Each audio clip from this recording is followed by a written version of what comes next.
driving to pick up Joel after his business dinner. His client sat in the back seat, speaking without restraint. "Is this your new assistant? TSK. Not as attractive as the last one," Joel hurried to explain, forcing a smile. "You're mistaken. This is my wife, Selena." "Not." But the client, reeking of alcohol, cut him off. "Well then, your taste in wives is far worse than in assistants." The light turned red.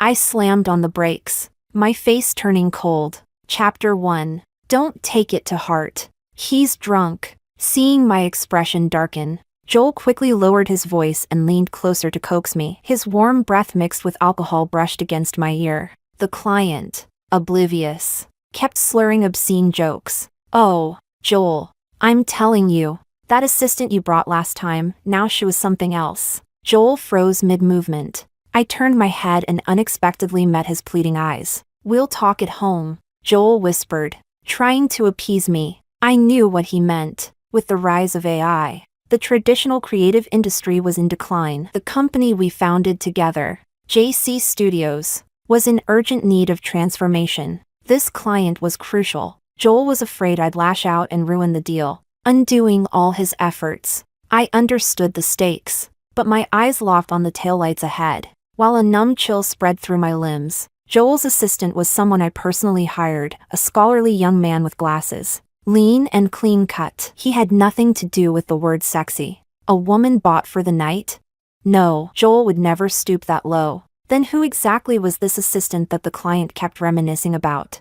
The atmosphere in the car turned glacial, yet the client was oblivious, smacking his lips, savoring the memory. He slurred again. Long curly hair, the way her waist twisted when she toasted, and that chest bouncing up and down. "Hick, what a beauty. If I hadn't seen you two making out. Hick, I would have taken her home myself." Joel's face went deathly pale. He jerked forward, nearly climbing into the back seat. "Sit quietly and rest. I'll wake you when we arrive." His tone was hard, as though forgetting the man behind him was a powerful client. Luckily, the man was too drunk to notice. Already snoring, the light turned green, rigid with rage. I slammed the gas. The car shot forward, throwing Joel back into his seat. He glanced at me quickly, fastened his seatbelt tighter, and said nothing. I gripped the wheel, my trembling hands refusing to steady. In the company, there was only one young girl with long curly hair,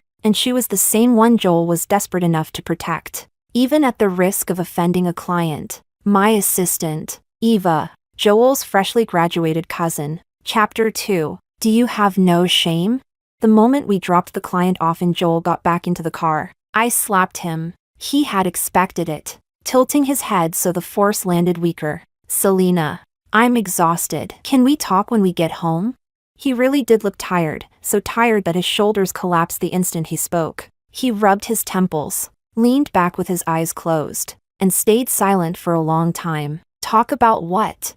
The car was dark, shaking all over. I stared at his shadowed profile, tears flooding uncontrollably. My hollow voice trembled with my body. Talk about how you schemed to put Eva right under my nose? About how you took her to meet clients behind my back, how you kissed her in front of them.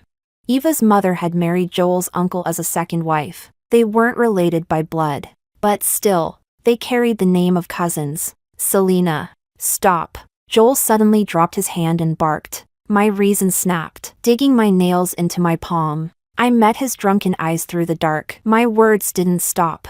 "Or do you want to tell me how you, Joel, called her your cousin in public, while taking her to bed in private?" "Selena, that's enough. I'm telling you, it's not as filthy as you think." His roar cut me off. This time, Joel sat up straight, leaning in close. His drunken eyes glistened with water. "Have you forgotten? That night I begged you, how did you answer me?" My breathing stalled, then quickened. Joel was talking about last Tuesday. I had cooked for hours after a sleepless night, waiting for him to come home only to receive a call. His voice slurred with alcohol. "Babe, can you come to Yushin Club, please? This client's impossible. I can't handle him alone." I hung up without a word, dumping all the food into the trash. Joel had drunk too much that night. He forgot that I once told him I despised men who dragged women into business banquets. And he forgot that night was our wedding anniversary. Normally, I would drive to pick him up, arriving on the dot. But that night, I was too angry. I went to bed early, tossing until nearly dawn before Joel finally stumbled home. I pretended to sleep, hearing him stand by the bed for a long time. Chapter 3. In front of me. Joel's face was dark. If Eva hadn't come to pick me up that night, do you realize I might not have even made it home? I would have gone straight to the hospital for gastric lavage. She only got forced into kissing me because she was trying to pull me away from the table. She's a good, innocent girl who endured that humiliation for my sake. After dropping me off, she even stayed in the car until I sobered up before leaving. If it weren't for Eva, I couldn't even have closed that deal with the client. Moisture clouded Joel's eyes, then suddenly turned into tears that streamed down his cheeks. Selena, I've never betrayed you. I never cheated. And I've never once thought about being with another woman. But Selena, honestly, this past year, I really feel that something between us has changed. The alcohol began to fully hit. Joel's confident defense gradually dissolved into a slur, mumbling until he finally collapsed. Drunk, I stared blankly at his tilted profile, not even realizing that my own tears had already dried. From beneath the seat, Joel's phone buzzed again and again. I leaned down and picked it up. The screen showed messages from Evita. My hand trembled as I slid open the lock screen, typing in my own birthday. It unlocked easily. The sender's profile picture, unsurprisingly, was Eva's cute selfie. Message after message popped up. Big brother's not behaving. Why is tonight's goodnight so late? Don't tell me you drank too much again? Should I ride my fiery wheels to come rescue you? Dummy. Next time something like this happens, you should tell me in advance. Come on. Where are you? I'll come pick you up right now. The buzzing stopped. My fingers shook as I scrolled upward. 6 pages. The chat log's timestamps all belonged to today. The screen was a sea of gray bubbles, Eva talking to herself. Almost got caught. Thank goodness Selena didn't notice. Pouty selfie, JPG. Selena is always so fierce. I really can't bring myself to call her sister-in-law. Calling her boss slips out easier. Hee. Tongue out selfie, JPG. Brother, I'm going downstairs to eat. I brought you a coffee with love. Selfie with coffee cup labeled brother, JPG. The weather is so nice today. All the flowers downstairs are blooming. Flower tucked by temple selfie, JPG. Finally, on the 7th page, I found a single green bubble. Joel's message, sent last night at 9:21 p.m. Good night, Evita. Chapter 4. The night was deep. I parked the car at the foot of a deserted hill. Joel's phone lying on the center console. Eva's calls came one after another, flashing and fading in the darkness. Leaning over the steering wheel, I stared blankly at Joel's profile. His last words before passing out kept echoing in my ears. Changed. Yes. It had changed. 5 years of dating. 5 years of marriage. Joel and I had met while starting our business. From nothing, we built JC Imaging together. 10 years of shared struggle. Until this year, when arguments began to erupt over and over. The rise of AI shattered our main business model. Competitors collapsed one after another. Employees left in droves. In this life or death struggle, I knew exactly how hard Joel had worked. I had driven countless late nights to pick him up from drinking sessions and take him straight to the hospital. I had spent countless sleepless nights hunched over the computer, drafting partnership proposals for clients that weren't even half secured. I pitied Joel, and I saw the reality earlier than he did. I had suggested many times we sell the company and move to a new field, but Joel refused. Selena, the company is like our child. You and I raised it together. How can I just abandon it? He clung to a crumbling company, like a man refusing to evacuate his home in the path of a disaster. I persuaded him. We're still young. We can start over. I scolded him. Joel, the company's been losing money for 3 quarters straight. If this keeps up, our 10 years of savings will vanish into thin air. I pleaded with him. Honey, didn't you say you wanted to be a father? Weren't we planning to have a baby this year? Are you really willing for our child to be born into a family on the brink of bankruptcy?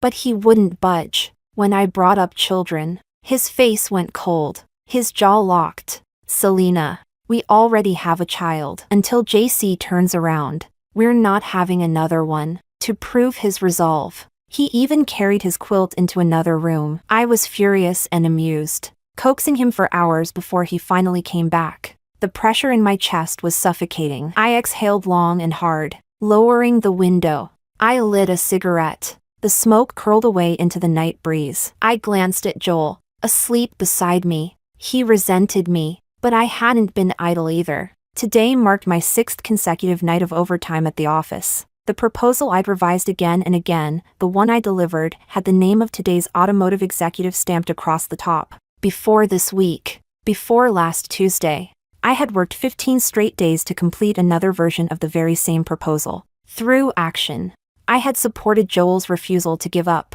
but Joel said, if it weren't for Eva, I wouldn't even have landed this client. He forgot it was me who stayed up all night on our wedding anniversary, who handed him the final version of that proposal. Talk talk. A knock on Joel's window. I startled back to the present and turned my head. Joel was still asleep, and there stood Eva, miraculously having tracked us down, her gaze cold and sharp through the glass. In the stillness of the night, her phone chimed with a pleasant ding-dong. I glanced at the console. Joel's phone pulsed with a soft pink breathing light, flashing in sync with the missed calls. They had installed some couples app, complete with location sharing. The pink glow and sweet chime, a ritual of matched love. Chapter 5. I reached out, grabbed Joel's phone, and stepped out of the car. Eva's gaze locked onto me as I walked around the hood. Stopping in front of her, she didn't bother greeting me. Her chest lifted, chin raised,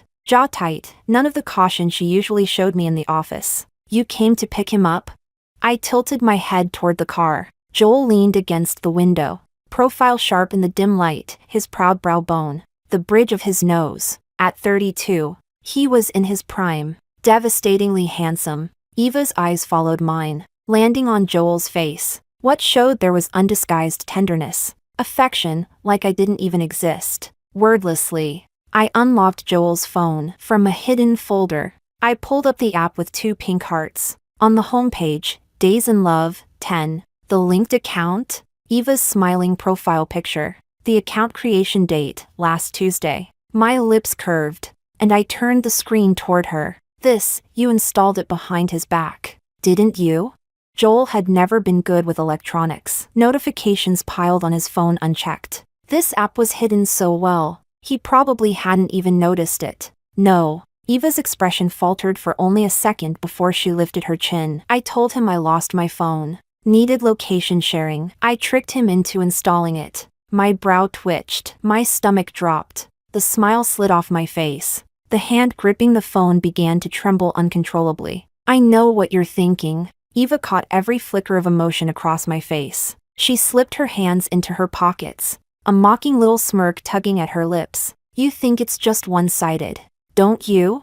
Sorry. Truth is, Joel knows exactly what this app is, and he didn't delete it. He knows I like him. He knows I've liked him since high school. 4 years. I came to your company for him. I kissed him in front of a client. I used my mouth while he was drunk. Eva's eyes glittered. She let the rest hang suggestively in the air. Of course. He scolded me afterwards, but not once did he push me away. She dangled a set of car keys. And after that, he bought me a car. You know what that means. Step by step. She closed the gap until she was right before me. I looked down at her, young, beautiful, eyes brimming with ambition and defiance. Her lips curved, flashing a sharp little tiger tooth in challenge. It means whenever I want to, I can go further, because Joel allows it. Chapter 6. I thought I'd be furious. I thought I'd slap her, twice, drag Joel out of the passenger seat, and tell her to take his drunken self and get lost. But I didn't. I stood steady, staring into Eva's smug, gleaming eyes. The fog in my mind thinned with the night breeze. And yet, one question still gnawed at me. Joel had no reason to lie to me. As I knew him, he'd never stoop so low. And then, click, the car door opened. Selena? We're not at home? Where are we?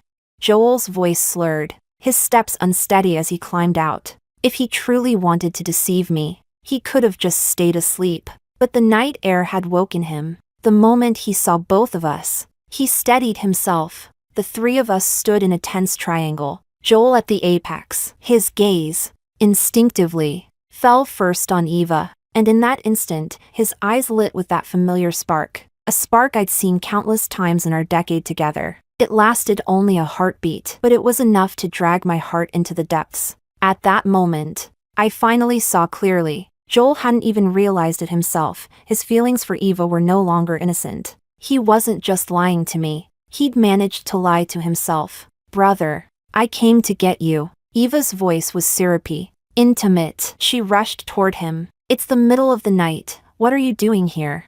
Joel looked around in confusion, but as Eva reached him, his arms opened on reflex. Eva slipped into them naturally, giving him a playful tap. You didn't answer my calls. I worked so hard to find you. Thank God for the location sharing, otherwise I'd have been worried sick. Her whole body pressed close to his, perhaps mindful of my presence. Joel shifted half a step away. He chuckled softly. Your sister-in-law's here to pick me up. What's there to worry about? But you, young girl, in the middle of the night, shouldn't you be sleeping instead of running around? How can picking you up be running around? You wouldn't even answer my calls. Eva shivered dramatically, burrowing further into him. You never grow up, do you? Joel sighed helplessly, and then he glanced at me, before opening an arm, loosely encircling Eva in a protective space. The triangle shifted. One side, him and her, locked in their own warmth. The other side, me, standing alone, just a few meters apart, but it might as well have been a chasm. Chapter 7. Joel. I called his name, lifting my wrist to glance at the time. 5 in the morning, perfect timing. I looked toward the mountain peak. Can you walk? Go up there with me? Now? Joel's brows knitted tight. His gaze met mine for a second, then fell, hesitant, toward Eva's shoes. The young girl, always chasing beauty, had come out in the middle of the night wearing a pair of pointed stilettos. Brother. Eva's fingers, curled around Joel's arm, pressed a little tighter. Joel understood her meaning. He covered her hand with his own, ready to refuse me. Eva. She. Not her. Just you and me. I cut him off, eyes locked on his movements. There are things I want to say to you alone. Joel froze, caught off guard, but before he could respond, Eva jumped forward, blocking his way. No, I'm coming too. She didn't call me sister-in-law, didn't call me boss. She spat out my name. Selena. Why do you want him to climb a mountain with you? Whatever you have to say, say it here.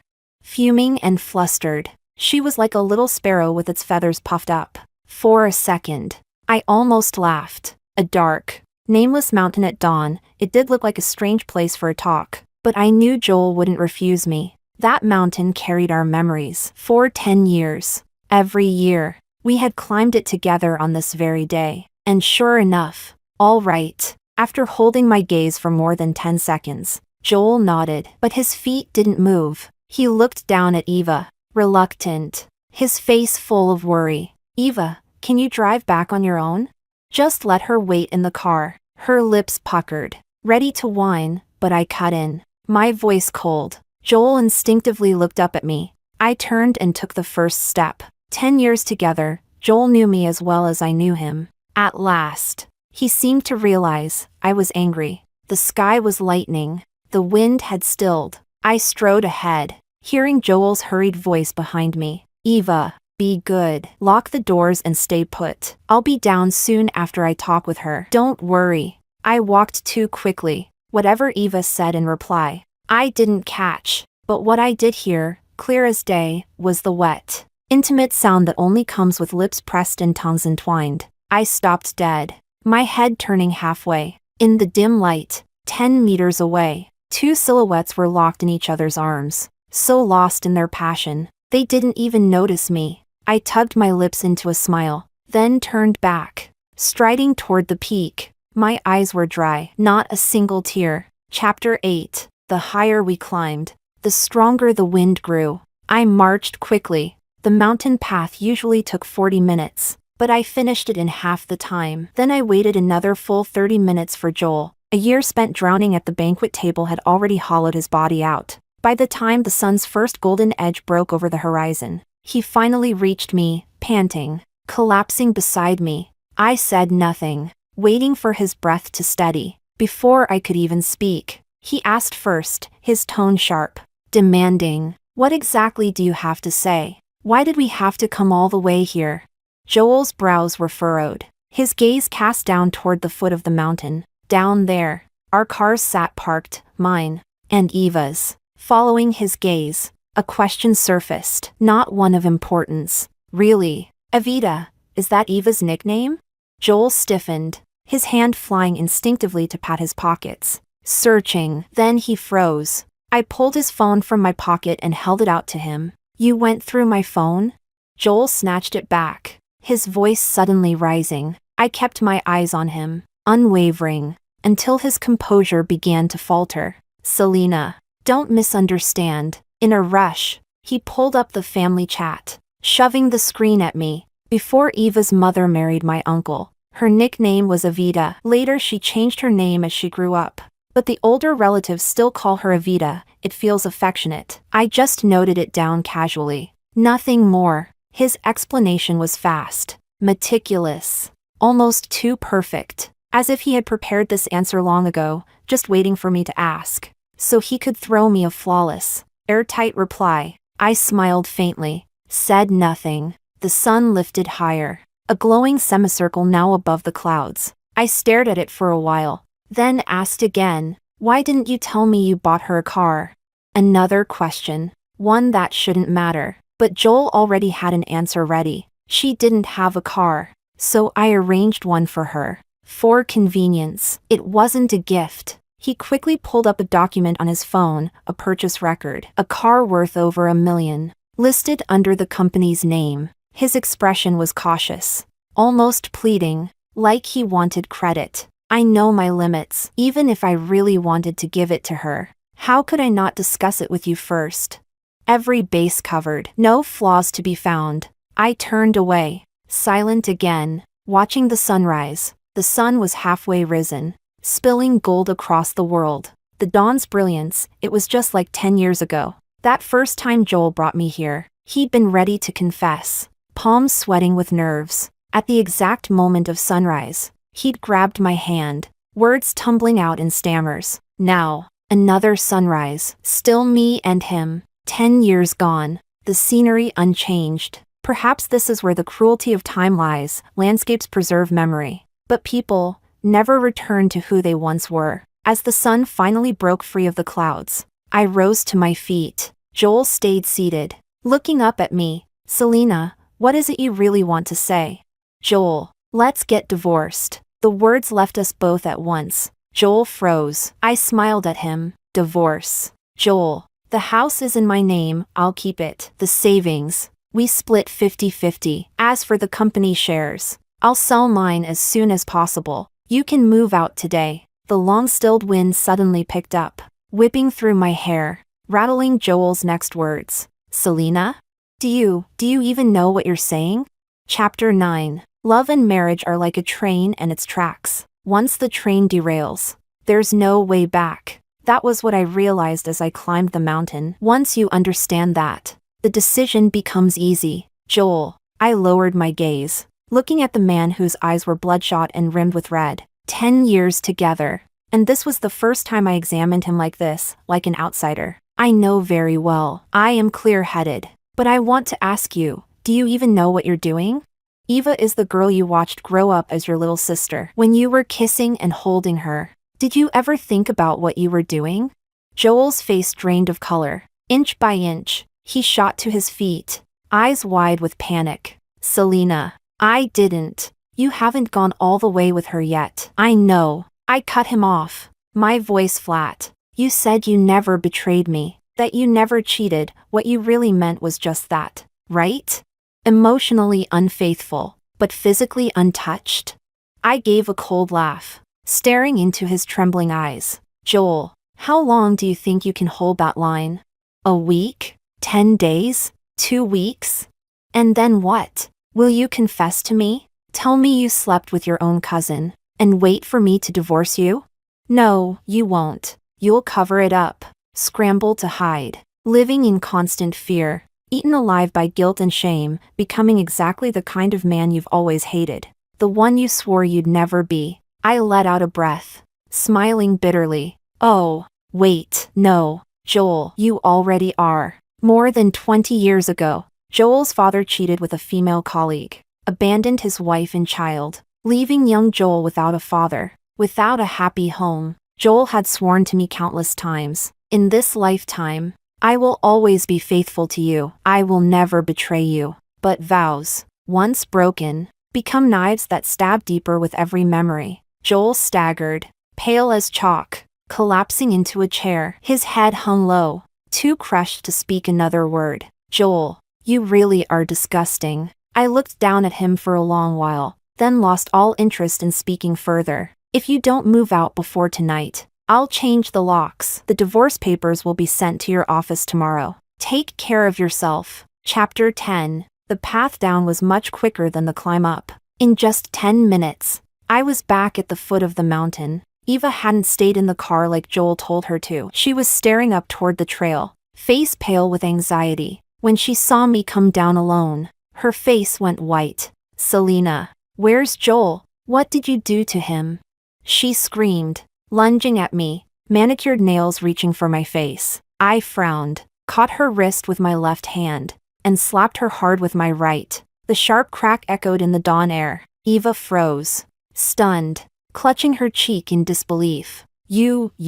She couldn't even finish. I arched a brow, surprised she didn't start cursing. Smiling faintly, I asked, does it hurt? No need to thank me. That slap is just me helping you get used to the feeling in advance. She was still young, her eyes filled with tears, not understanding. Joel's still up on the mountain. I couldn't be bothered to explain further. Turning toward my own car. You came to pick him up, didn't you? Go. He needs you right now. I watched her stumble toward the trail, heels catching in the dirt as she ran up the path. Just as I was about to start my engine, my phone rang. On the other end was a kindly female voice. Selena, dear, you didn't forget it's Grandma's birthday today, did you? When will you and Joel be home? Joel's mother, for 5 years. I had called her mom. Saying it out loud, the truth ripped something deep inside me. But I knew she would understand my pain best. Mom, Joel cheated with Eva. I'm divorcing him. A sharp gasp, then silence. The line stayed quiet for more than 10 seconds before it was abruptly hung up amidst chaos. I froze, realizing something. Joel's mother had trouble hearing. She always kept her phone on speaker. And today was Grandma's birthday. The whole family would be there. That call had probably just told them all. What would Joel and Eva face now? I curved my lips into a faint smile and started the car. Whatever happens to them has nothing to do with me anymore. Chapter 11. After 2 sleepless days and nights, I was so exhausted I could barely think straight. I picked a decent hotel at random, turned off my phone, and collapsed into bed. When I woke again, the sky outside was already pitch black. The moment I powered on my phone, it buzzed nonstop.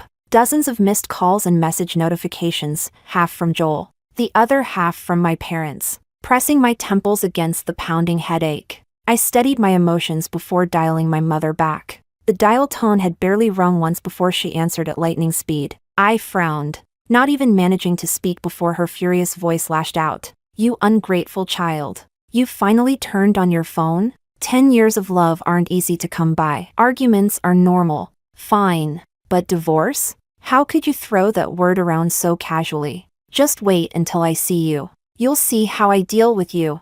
The noise in the background made it obvious. She wasn't at home. She was already on her way to me. In that moment of silence, all the tears I had been holding back vanished. Joel cheated. It wasn't complicated. Just one sentence was enough. On the other end, my mother choked up, and then another voice seized the phone. What did you just say? Who? Joel cheated? My father's furious voice roared. I knew it! That bastard sounded guilty as hell on the phone earlier. How dare he? Who gave him the courage to treat my daughter like this? Tell him to wash his neck clean and wait for me. I'll show him what's what. Sweetheart. My mother snatched the phone back, her voice trembling, breaking into sobs. Don't be afraid. Your dad and I are on our way. We'll be there tonight. Don't cry. You're not alone. We're here. We're here with you." Her words were disjointed, incoherent, but every syllable was heavy with worry. My eyes brimmed with tears again. I wanted to laugh softly and reassure her. "Don't worry. I'm fine." But my throat tightened too much to speak. When I finally hung up, I broke down in sobs. I wept for being middle-aged, yet still letting my parents worry over me. I wept for a love that had suddenly ended after 10 long years. I wept for all the years of devotion I'd given, for the time that could never be returned. But once the tears dried, I wiped my face clean. I still had a long, long life ahead of me. Chapter 12. After picking up my parents, we returned together to the home Joel and I had shared for 5 years. When the front door opened, I froze. The living room light was on. Joel, who should have already moved out, sat slumped on the sofa. Selena. The moment the door opened, he shot to his feet, but when he saw who stood at the entrance, he shrank back before stepping forward. I frowned as I took in his face. His cheek was bruised and swollen, dark circles blooming under both eyes, as if he'd been beaten. My mother clicked her tongue softly and squeezed my hand. My father, who had fumed the whole way and sworn he would beat Joel until he crawled, now looked suddenly conflicted. "Dad, let me handle this." Joel, with that battered face, forced a pitiful smile and reached to take the suitcase my father was dragging. "Don't call me Dad. I'm not your father." My father let out a harsh snort and pulled the suitcase away. Joel's hand hung in the air before he shifted his gaze toward my mother. "Mom, don't call me Mom. I'm not your mother." She was even angrier than my father, rolling her eyes as she brushed past him,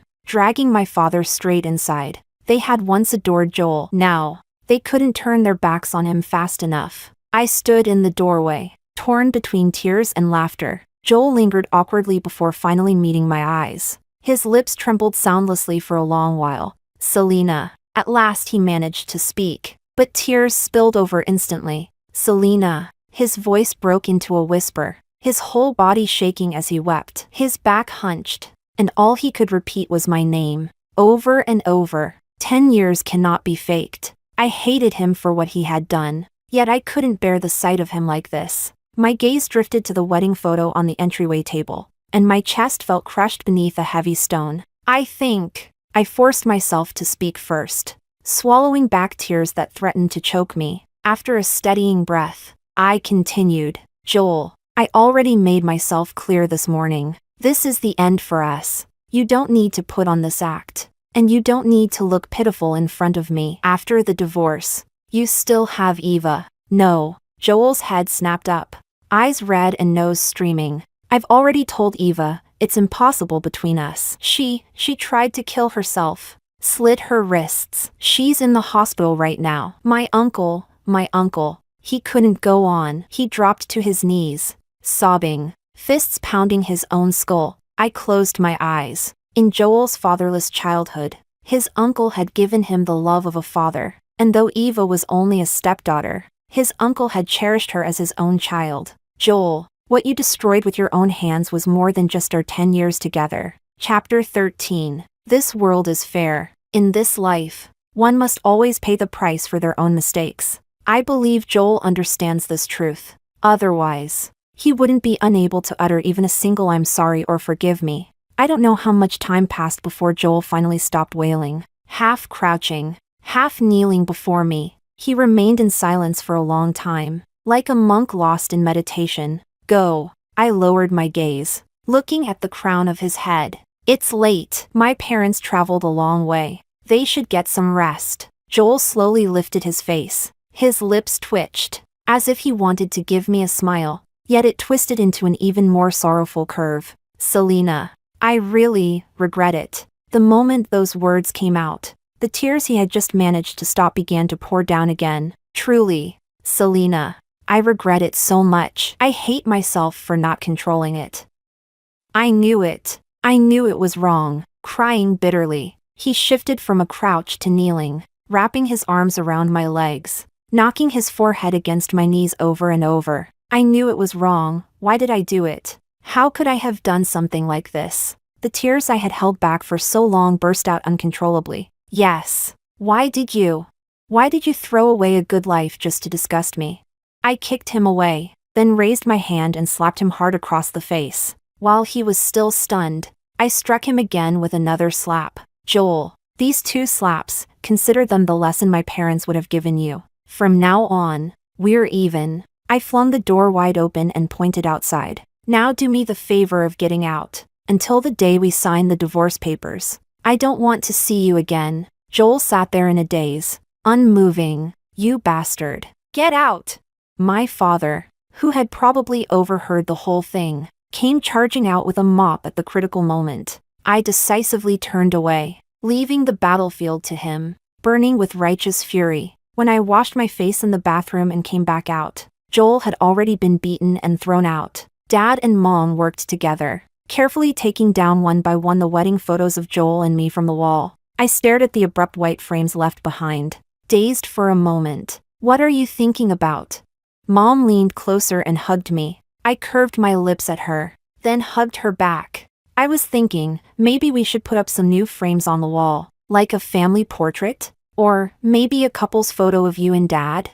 Mom fixed her gaze on me for a long moment, and then her eyes lit up. All of them. All of them. She swung the rag in her hand, happily rushing off to find Dad. Tomorrow. Hubby, tomorrow we'll go take pictures with our daughter. I quietly raised my hand to wipe away the sudden tears at the corner of my eyes. Outside, the night was deep. The moon shone bright. The sky clear. Not a single cloud in sight. Tomorrow will definitely be a sunny day, perfect for taking pictures.